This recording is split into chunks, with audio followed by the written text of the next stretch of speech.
अभी देखते हैं मॉड्यूल्स एंड लाइब्रेरीज क्या होता है पाइथन। अल्टीमेटली मॉड्यूल्स एक पाइथन स्क्रिप्ट ही होती है जिनमें कुछ फंक्शंस एंड वेरिएबल्स लिखे होते हैं जिनमें हम दूसरे पाइथन स्क्रिप्ट्स में इंपोर्ट करके यूज कर सकते हैं। ओके, सो मॉड्यूल्स और लाइब्रेरीज का रीयूजेबिलिटी कोड की बढ़ा देता है, जिसे हम छोटे छोटे स्क्रिप्ट्स को बार बार दूसरे प्रोग्राम्स में रीयूज कर सकते हैं। हमें उन स्क्रिप्ट्स को बार बार लिखने की जरूरत नहीं है। इसे एक एग्जांपल से समझते हैं। जैसे मैंने यहाँ पे एक पाइथन फाइल बनाई है कस्टम मॉड्यूल नाम से। ठीक है, इसमें मैं एक फंक्शन बनाता हूँ एरिया एरिया कैलकुलेट करने के लिए, जिसके लिए आर्ग्यूमेंट में विड्थ एंड हाइट लूंगा। इसलिए मैं आर्ग्यूमेंट में विड्थ एंड हाइट लूंगा। ये हमें एरिया कैलकुलेट करके देगा रेक्टेंगल की, एरिया रेक्टेंगल की जो कि होगी width into height.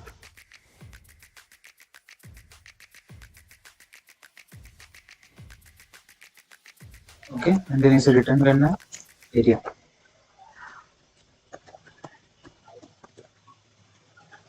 That's it. और इसमें कुछ अलग कुछ वेरिएबल स्टोर कर लेता हूँ, जैसे पाई की वैल्यू स्टोर कर देता हूँ जो कि 3.14। ओके, सो इधर मैंने तो यहाँ पे मैंने एक पाइथन स्क्रिप्ट बनाई थी जिसमें एक फंक्शन है, एक सिंपल सा फंक्शन है जो एरिया कैलकुलेट करके देता है विड्थ एंड हाइट आर्गुमेंट लेके, एंड एक वेरिएबल है पाई नाम का। ठीक है, अगर मैं एक और पाइथन स्क्रिप्ट बनाता हूँ न्यू डॉट पी वाई, एक और पाइथन स्क्रिप्ट बनाता हूँ और मुझे इस पाइथन स्क्रिप्ट के फंक्शंस को या फिर वेरिएबल्स को इस पाइथन स्क्रिप्ट में यूज करना है और मुझे वापस से नहीं लिखना, बस वहां से यूज करना है। तो मैं सिंपली उसको इंपोर्ट कर सकता हूँ कस्टम मॉड्यूल को, कस्टम अंडरस्कोर मॉड्यूल को मैंने उसे इंपोर्ट कर लिया। आफ्टर इंपोर्टिंग मैं सिर्फ डायरेक्ट एरिया कैलकुलेट कर सकता हूँ। Let's area is equals to मेरे कस्टम मॉड्यूल में एक फंक्शन था कस्टम अंडरस्कोर मॉड्यूल, उसमें से मैं एरिया फंक्शन बोलूंगा, एरिया फंक्शन को एक्सेस करूंगा एंड उसमें आर्ग्यूमेंट पास कर दूंगा विड्थ और हाइट जो कि 10 लेट्स से 5। इस एरिया को प्रिंट कर दूंगा। सो अगर मैं अपने पाइथन स्क्रिप्ट रन करूं तो 50 प्रिंट होकर आ रहा मुझे, है ना। जबकि इस न्यू डॉट पी वाई में मैंने कहीं पे भी फंक्शन का एरिया का कोई फंक्शन नहीं लिखा। मैं जस्ट उसे एक मॉड्यूल से इंपोर्ट कर रहा हूँ एंड उसे अपने प्रोग्राम में यूज कर रहा हूँ। सिमिलरली मैं उस जो वेरिएबल्स मैंने इसमें डिफाइन किए थे, जैसे कि मैंने यहाँ पे एक वेरिएबल डिफाइन किया था पाई की वैल्यू, मैं उसे भी यहाँ पे यूज कर सकता हूँ। अगर प्रिंट करूँ अपनी पाई की वैल्यू जिस कस्टम मॉड्यूल को मुझे कस्टम मॉड्यूल से मैं डॉट पाई की वैल्यू अगर प्रिंट करूँ सो 3.14 भी प्रिंट होके आ रहा है। तो इस तरीके से हम एक मॉडल को क्रिएट कर सकते हैं और उस मॉडल के सारे फंक्शंस एंड जो वेरिएबल्स हैं उन्हें हमें किसी भी पाइथन फाइल में हम यूज कर सकते हैं।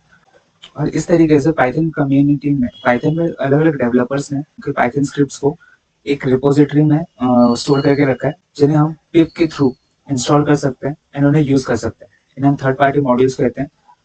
पिप एक पैकेज मैनेजर है जो हमें थर्ड पार्टी मॉड्यूल्स को इंस्टॉल करने में अपने सिस्टम में और उन्हें यूज करने में मदद करता है। पाइथन ऑलरेडी कुछ इनबिल्ट मॉड्यूल्स के साथ आता है, जैसे हमने पहले फंक्शंस में रैंडम मॉड्यूल यूज किया था जो एक रैंडम नंबर जनरेट करके दे सकता है। सेम तरीके से हमारे पास पाइथन में एक मैथ मॉड्यूल होता है, ये सारे अरिथमेटिक ऑपरेशन कर सकता है, एरिया कैलकुलेट करना, स्क्वायर रूट कैलकुलेट करना। लेट्स से मैं इधर पर मैथ मॉड्यूल का यूज करके स्क्वायर रूट निकालता हूँ एक नंबर का, मैथ डॉट एसक्यूआरटी उसका फंक्शन का नाम है और नंबर को पास करना है। जैसे मुझे 25 का स्क्वायर रूट चाहिए, तो मैं अगर उस स्क्वायर रूट को प्रिंट करूँ, इस चीज को हम कमेंट आउट कर देते हैं, सो 5 मिनट होके आ रहा है। सो तुम्हें अगर इनबिल्ट मॉड्यूल्स को एक्सप्लोर करना है पाइथन के, तो पाइथन डॉक्यूमेंटेशन को रेफर कर सकते हो। इनबिल्ट मॉड्यूल्स के अलावा अगर तुम कुछ थर्ड पार्टी मॉड्यूल्स देख रहे हैं, जैसे हमने ये कस्टम मॉड्यूल बनाया और अगर हम इसे ऑनलाइन पब्लिश करते हैं तो ये एक थर्ड पार्टी मॉड्यूल बन जाएगा। पब्लिश्ड मॉड्यूल्स को तो अपने सिस्टम में इंस्टॉल करने के लिए तुम पिप का यूज कर सकते हो। पिप पाइथन का पैकेज मैनेजर है जो थर्ड पार्टी मॉड्यूल्स को इंस्टॉल करने के लिए यूज होता है। या फिर तुम इस वेबसाइट पर जा सकते हो पाइथन नाम की, जो पाइथन पैकेज इंडेक्स है। ये एक रिपोजिटरी है जहाँ पे अलग अलग डेवलपर्स ने अपना पाइथन स्क्रिप्ट अपलोड करके रखते हैं। तो उन पाइथन स्क्रिप्ट्स को अपने सिस्टम में इंस्टॉल करके यूज कर सकते हो। लेट्स से मुझे कोई मॉड्यूल चाहिए म्यूजिक से रिलेटेड, सो मैं यहाँ पे आके सर्च कर सकता हूँ। As you can see there are 2900 projects on music. So तुम कोई भी एक पर्टिकुलर मॉड्यूल सिलेक्ट कर सकते हो, उसे पिप कमांड के थ्रू इंस्टॉल कर सकते हो और उसे कैसे यूज करना है वो भी इंस्ट्रक्शंस तुम्हें सब यहाँ पे मिल रहे रहेंगे। Okay, just copy the pip command. Pip command को तुम अपने टर्मिनल में डाल के अपने मॉडल को इजीली इंस्टॉल कर सकते हो। So that's how do it. See ये हो गए हमारे मॉड्यूल्स। लाइब्रेरीज क्या होते हैं? लाइब्रेरीज कलेक्शन ऑफ मॉड्यूल्स होते हैं, बट लोग हमेशा लाइब्रेरीज और मॉड्यूल्स को एक जैसा रेफर करते हैं, बट दोनों अलग है। मॉड्यूल्स एक सिंगल फाइल होती है, जबकि लाइब्रेरीज एक कलेक्शन ऑफ फाइल्स होते हैं। Okay, so both are different. Summary में बोलना चाहूंगा कि मॉड्यूल एक सिंगल फाइल होती है जो कंटेन करती है पाइथन कोड को, जैसा हमने यहाँ पे बनाया था, ये एक मॉड्यूल है। जबकि एक library in collection of Python scripts होती है।